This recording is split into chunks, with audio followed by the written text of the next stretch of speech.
Assalamualaikum warahmatullahi wabarakatuh. Perkenalkan, saya Hadijah. Di sini saya akan menjelaskan tentang statistik dan statistika. Nah, pengertian statistik itu adalah kumpulan data bilangan maupun non-bilangan yang disusun dalam tabel atau diagram yang menggambarkan suatu persoalan. Nah, statistik di sini adalah nilai-nilai ukuran data yang mudah dimengerti. Sedangkan statistika yaitu pengetahuan yang berkaitan dengan cara-cara pengumpulan, penyajian, pengolahan, dan analisis untuk membuat kesimpulan dan keputusan berdasarkan kumpulan data analisis yang dilakukan.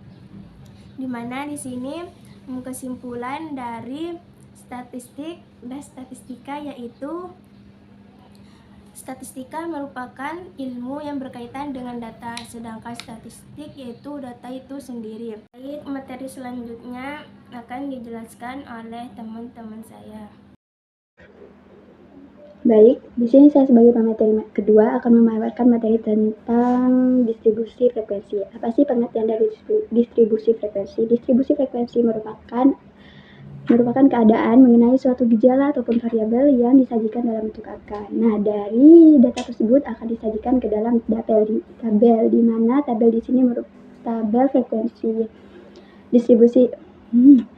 distribusi frekuensi di sini merupakan alat untuk mendistribusikan dari distribusi frekuensi angka tadi. Nah, ada berapa sih macam-macam dari distribusi frekuensi di sini? Tabel distribusi frekuensi di sini yakni ada 4. Yang pertama ialah tabel distribusi frekuensi data tunggal, tabel distribusi frekuensi data kelompokan, tabel distribusi frekuensi kumulatif, tabel distribusi frekuensi relatif. Apa sih pengertian dari masing-masing dari tabel tersebut? Yang pertama, tabel frekuensi data tunggal merupakan tabel distribusi yang tidak tabel distribusi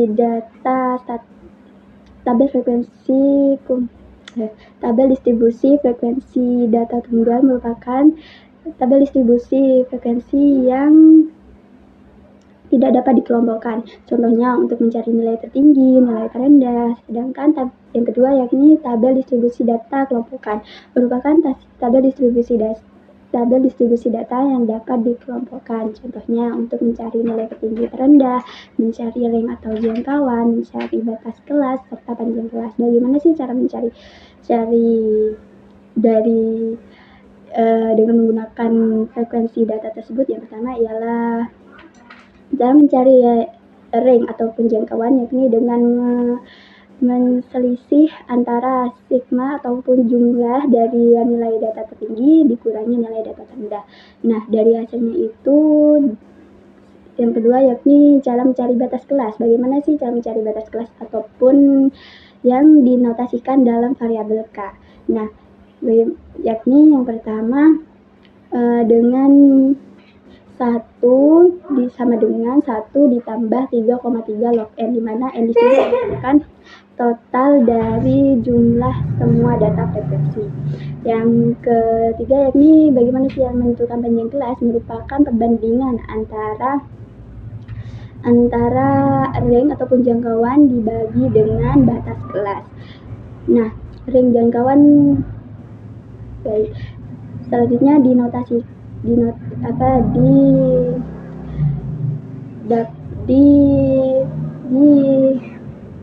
tertera dalam dalam bulatan desimal yang berada di depannya agar nantinya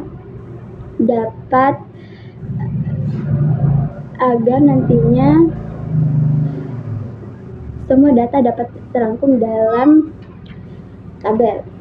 Nah, yang ketiga yakni tabel frekuensi data kumulatif merupakan total dari jumlah frekuensi di bawah batas bawah atau total frekuensi di atas batas bawah. Maksudnya gimana? Dari angka tersebut dicarilah jangkauan dari masing-masing data, kemudian jumlah dari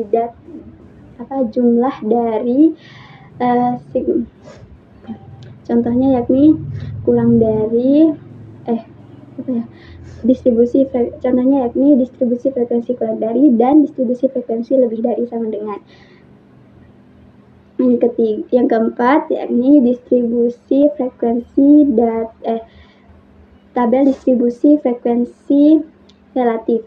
Nah, apa sih yang dimaksud dengan tabel distribusi frekuensi relatif? Tabel distribusi frekuensi relatif merupakan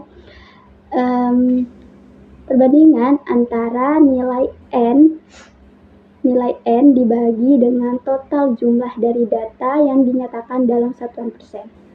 Baik, itu saja dari saya. Selanjutnya, dari adanya distribusi frekuensi di sini dapat dipaparkan dalam sebuah bentuk diagram baik ogif, poligon maupun heksagonal yang akan disampaikan dengan rekan saya selanjutnya, yakni Putri Akmalia. Saya di sini Putri Akmalia akan menjelaskan histogram, poligon, dan ogif. Nah, pengertian histogram adalah grafik yang terdiri dari segi beralas 4, beralaskan sumber mendatar dengan sisi-sisi yang berdekatan saling berhimpit. Nah, yang kedua di sini ada poligon, yaitu adalah titik-titik tengah puncak histogram yang berurutan yang dihubungkan dengan garis dan membentuk sebuah garis. Dan yang ketiga ada ogif, yaitu grafik yang digambarkan berdasarkan data yang sudah disusun dalam bentuk tabel distribusi frekuensi kumulatif. Ogif di sini terbagi dua, yaitu ogif positif dan ogif negatif. Ogif positif yaitu kumulatif kurang dari, sedangkan ogif negatif itu kumulatif dari lebih dari. Jadi kesimpulannya itu histogram dan poligon adalah grafik yang menggambarkan distribusi frekuensi, sedangkan ogif adalah kurva frekuensi kumulatif. Mungkin dari saya, kurang lebihnya mohon maaf. Wabillahi taufiq wal hidayah. Wassalamualaikum warahmatullahi wabarakatuh.